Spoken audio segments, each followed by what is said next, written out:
Director ಜೋಗಿ ಪ್ರೇಮ್ ಹೊಸ news ಕೊಟ್ಟಿದ್ದಾರೆ.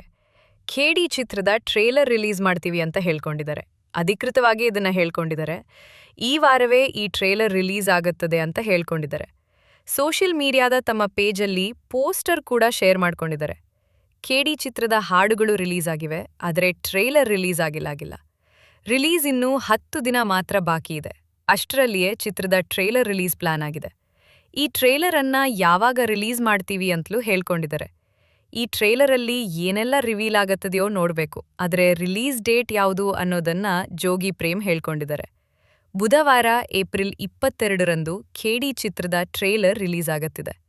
ಬಹುಕೋಟಿ ವೆಚ್ಚದ ಬಹುತಾರೆಯರ ಈ ಚಿತ್ರದ ಬಗ್ಗೆ ಬಹು ನಿರೀಕ್ಷೆ ಇದೆ.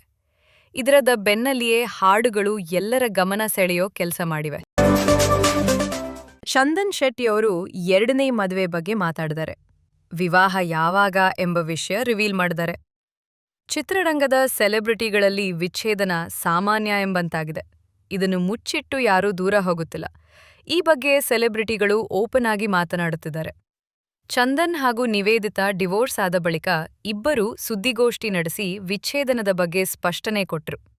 ಹೊಂದಾಣಿಕೆ ಸಾಧ್ಯವಾಗದ ಕಾರಣ ಡಿವೋರ್ಸ್ ಮಾಡಿಕೊಳ್ಳುತ್ತಿರುವುದಾಗಿ ಹೇಳಿದರು. ಈಗ ಚಂದನ್ 2ನೇ ಮದುವೆ ಬಗ್ಗೆ ಆಲೋಚಿಸಿದ್ದಾರೆ. ವಾಹಿನಿಯೊಂದಕ್ಕೆ ನೀಡಿದ ಸಂದರ್ಶನದಲ್ಲಿ ಚಂದನ್ ಮಾತನಾಡಿದ್ದಾರೆ. ಚಂದನ್ 2ನೇ ಮದುವೆ ಆಗ್ತಾರಾ ಎಂದು ಕೇಳಲಾಯಿತು. ಇದಕ್ಕೆ ಉತ್ತರಿಸಿದ ಅವರು, ಮದುವೆ ಆಗುತ್ತೇನೆ, ಆದರೆ ಈ ವರ್ಷ ಅಲ್ಲ. ಒಂದು ಒಳ್ಳೆ ಹುಡುಗಿ ನೋಡಿ ಮುಂದಿನ ವರ್ಷ ವಿವಾಹ ಆಗುತ್ತೇನೆ. ಹುಡುಗಿ ನೋಡುವ ಪ್ರಕ್ರಿಯೆ ಶುರುವಾಗಿಲ್ಲ ಎಂದರು ಅವರು. ಟಿಕ್ಲು ರಾಮ್ ಸಿನಿಮಾಗೆ ಡಾಕ್ಟರ್ ರಾಜ್ವೀರ್ ಅವರು ಕತೆ ಬರೆದಿದ್ದಾರೆ. ಆ ಪಾತ್ರದಲ್ಲಿ ಅವರೇ ನಟಿಸುತ್ತಿದ್ದಾರೆ. ರಾಮನವಮಿ ಪ್ರಯುಕ್ತ ಹೊಸ ಪೋಸ್ಟರ್ ಬಿಡುಗಡೆ ಮಾಡಲಾಗಿತ್ತು. ಆದರೆ ಸಿನಿಮಾದ ಶೀರ್ಷಿಕೆ ಸರಿಯಿಲ್ಲವೆಂದು ಹಿಂದೂಪರ ಸಂಘಟನೆಯ ಕಾರ್ಯಕರ್ತ ಗಿರೀಶ್ ಅವರು ಕಾಮಾಕ್ಷಿಪಾಳ್ಯ ಪೊಲೀಸ್ ಠಾಣೆಗೆ ದೂರು ನೀಡಿ ಚಿತ್ರದ ಶೀರ್ಷಿಕೆ ಬದಲಾವಣೆ ಮಾಡಬೇಕೆಂದು ಆಗ್ರಹಿಸಿದ್ದಾರೆ. ಈ ವಿಷಯದ ಬಗ್ಗೆ ಚಿತ್ರತಂಡದವರು ಮಾತನಾಡಿದ್ದಾರೆ. ರಾಮ ಮತ್ತು ಹನುಮನ ಹೆಸರಿಗೆ ಧಕ್ಕೆ ಬರುವಂತೆ ಇಲ್ಲಿಯವರೆಗೂ ಯಾವುದೇ ಕೆಲಸವನ್ನು ಮಾಡಿಲ್ಲ, ಮಾಡುವುದೂ ಇಲ್ಲ. ಟೈಟಲ್ ಬಗ್ಗೆ ಆಕ್ಷೇಪ ಕಂಡುಬಂದಲ್ಲಿ ಅದನ್ನು ಸರಿಪಡಿಸಿಕೊಳ್ಳುವುದಾಗಿ ನಿರ್ಮಾಪಕಿ ಶ್ರುತಿ ಜೀಬಿ ಮತ್ತು ನಿರ್ದೇಶಕ ಮಂಜು ಕವಿ ಸ್ಪಷ್ಟನೆ ನೀಡಿದ್ದಾರೆ. ಒಂದು ವೇಳೆ ರಾಮ ಹನುಮನ ಅವಹೇಳನ ದೃಶ್ಯಗಳು ಇದ್ದಲ್ಲಿ ಅದನ್ನು ತೆಗೆದುಹಾಕಲಾಗುವುದು ಎಂದು ಡಾಕ್ಟರ್ ರಾಜ್ವೀರ್ ಹೇಳಿದ್ದಾರೆ.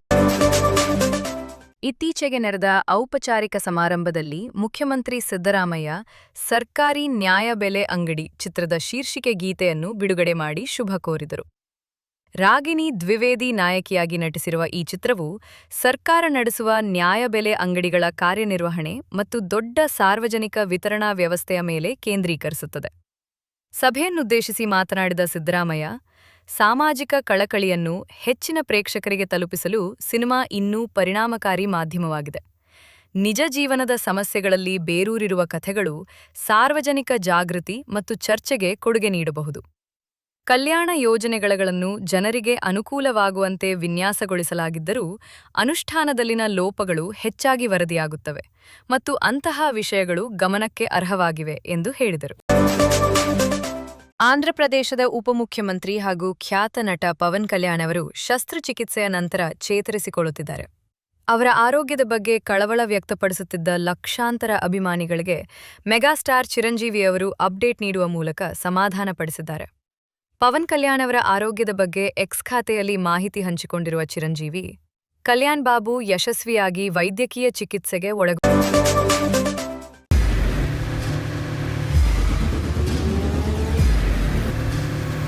ಪ್ರಜಾಮಾರ್ಗ ನ್ಯೂಸ್, ಇದು ಜನಸಾಮಾನ್ಯರ ಧ್ವನಿ. ನಮಸ್ಕಾರ.